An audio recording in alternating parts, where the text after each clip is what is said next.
नमस्कार, मैं हूँ प्रीति झा और आप सभी का स्वागत है बैलेंस शीट एंड बियॉन्ड में।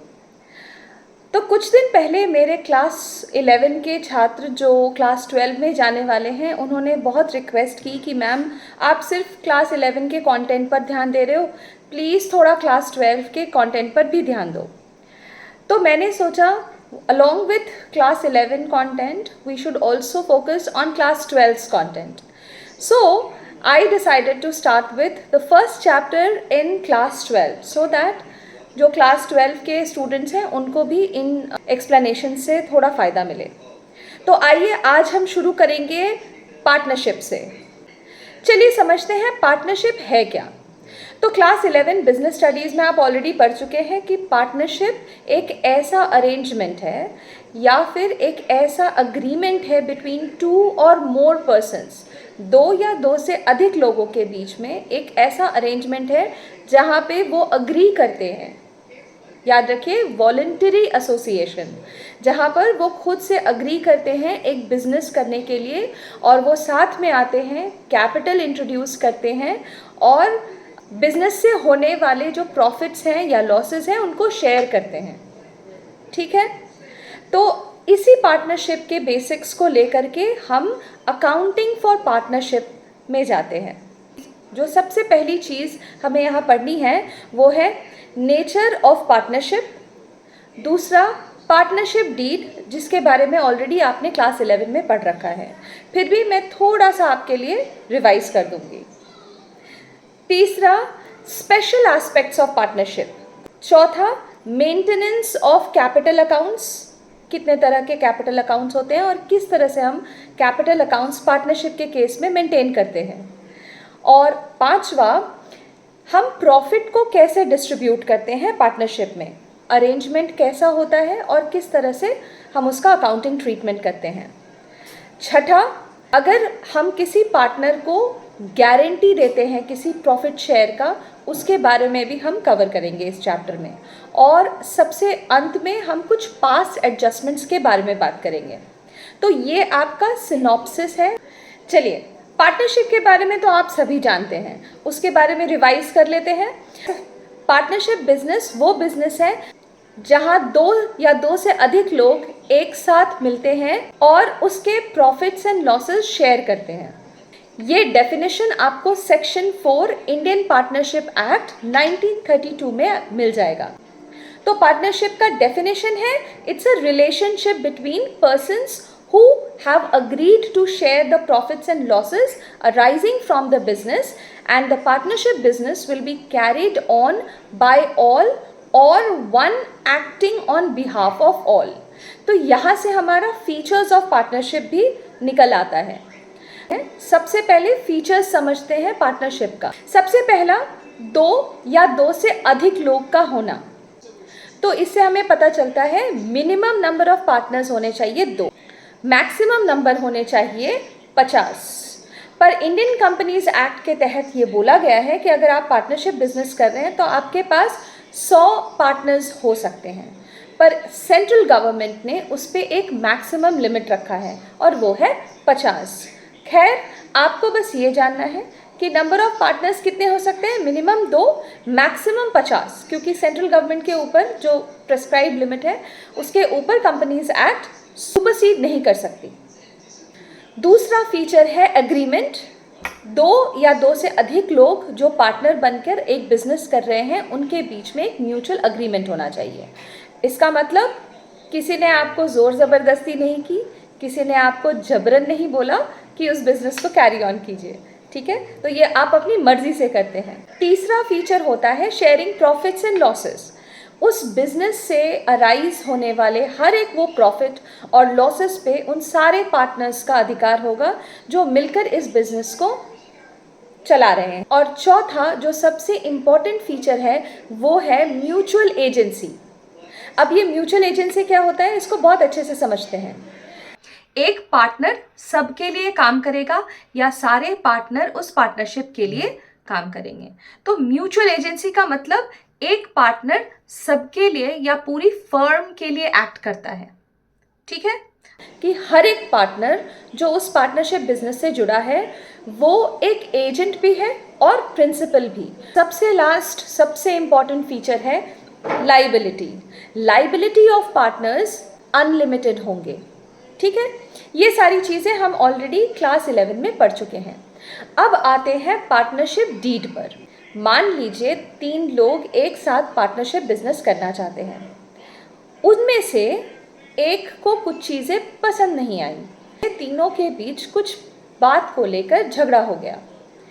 अब ये जो झगड़ा है, ये डिस्प्यूट, इसको रिजॉल्व कौन करेगा? इसके लिए हमें एक ऐसा लिखित डॉक्यूमेंट चाहिए, एक रिटन अरेंजमेंट चाहिए, जिससे कि हर एक पार्टनर को उसके राइट्स और उनकी ड्यूटीज़ के बारे में पता चल सके। और इसी रिटन अग्रीमेंट को हम पार्टनरशिप डीड कहते हैं। पार्टनरशिप डीड एक बहुत इंपॉर्टेंट डॉक्यूमेंट है पार्टनरशिप को कैरी ऑन करने के लिए। पार्टनरशिप के डीड में क्या क्या लिखा होता है? पार्टनर्स का नाम, फर्म का नाम और उनका एड्रेस। दूसरा, किस रेशियो में पार्टनर्स प्रॉफिट्स या लॉसेस को शेयर करेंगे। तीसरा, इंटरेस्ट ऑन कैपिटल, मतलब पार्टनर्स ने जो पार्टनरशिप बिजनेस में अपना पैसा लगाया है उस पे कोई इंटरेस्ट मिलेगा या नहीं मिलेगा, ये पार्टनरशिप डीड में लिखा होना चाहिए।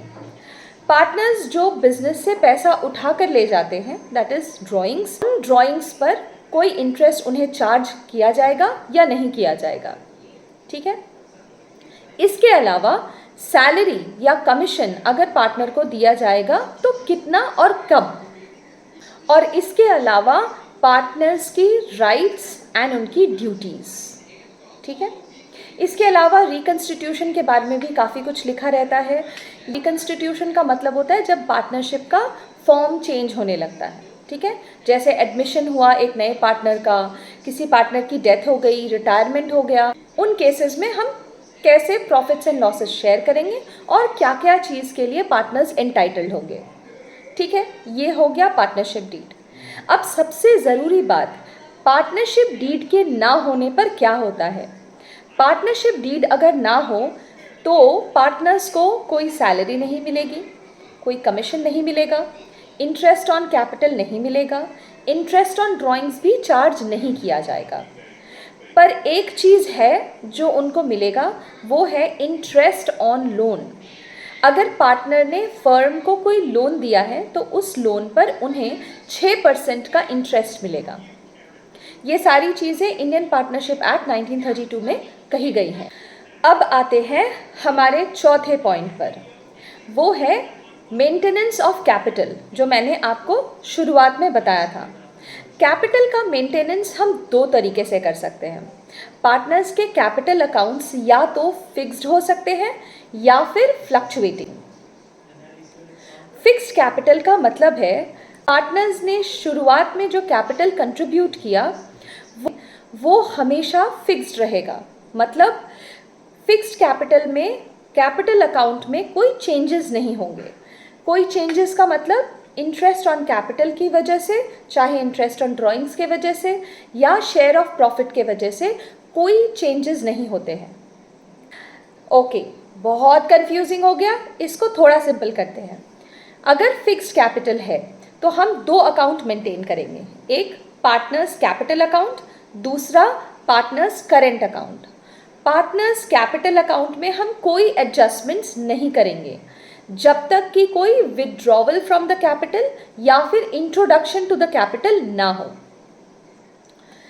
करेंट अकाउंट में हम सारे एडजस्टमेंट्स करेंगे, जैसे share profit, interest on capital, interest on drawings और बाकी सारे adjustments like salary, commission, interest on loan etcetera. अब यहाँ ध्यान रखने की बात यह है कि पार्टनर्स कैपिटल अकाउंट हमेशा ही क्रेडिट बैलेंस होगा। ठीक है, क्यों? क्योंकि क्रेडिट बैलेंस में और कोई एडजस्टमेंट्स नहीं हो रहे हैं, जिसके वजह से क्रेडिट बैलेंस डेबिट बैलेंस में कन्वर्ट नहीं होगा। पर पार्टनर्स करेंट अकाउंट चेंज हो सकता है और उसका डेबिट बैलेंस भी हो सकता है, क्रेडिट बैलेंस भी हो सकता है। ठीक है, क्योंकि सारे एडजस्टमेंट्स जो है वो करेंट अकाउंट में ही जा रहे हैं। तो आइए, हमने आज 4 टॉपिक्स कवर किए। क्या क्या, थोड़ा सा रिवाइज कर लेते हैं। सबसे पहले हमने समझा पार्टनरशिप होता क्या है। दूसरा, हमने समझा पार्टनरशिप के फीचर्स क्या क्या होते हैं। तीसरा, हमने समझा पार्टनरशिप को हम सिक्योर कैसे कर सकते हैं, पार्टनरशिप डीड से। चौथा, हमने ये समझा कि पार्टनरशिप डीड के ना होने पर क्या होता है और अकाउंटिंग ट्रीटमेंट में क्या क्या होगा, जैसे interest on capital, interest on drawing, salary, commissions वगैरह नहीं मिलेंगे। जो मिलेगा वो है सिर्फ इंटरेस्ट ऑन लोन, वो भी 6% पर। और लास्ट में हमने ये समझा कि पार्टनर्स के कैपिटल अकाउंट को हम कैसे मेंटेन कर सकते हैं। दो तरीके से, एक है फिक्स्ड कैपिटल अकाउंट और दूसरा है fluctuating capital account. Fixed capital account में हमने देखा कि हम दो अकाउंट्स बनाते हैं, एक पार्टनर्स कैपिटल अकाउंट और दूसरा partners current account. Fluctuating capital में सिर्फ एक ही अकाउंट बनता है और वो है पार्टनर्स कैपिटल अकाउंट, और उसी में सारे एडजस्टमेंट्स होते हैं। तो आज के लिए स्टूडेंट्स हम यहीं पर स्टॉप करेंगे।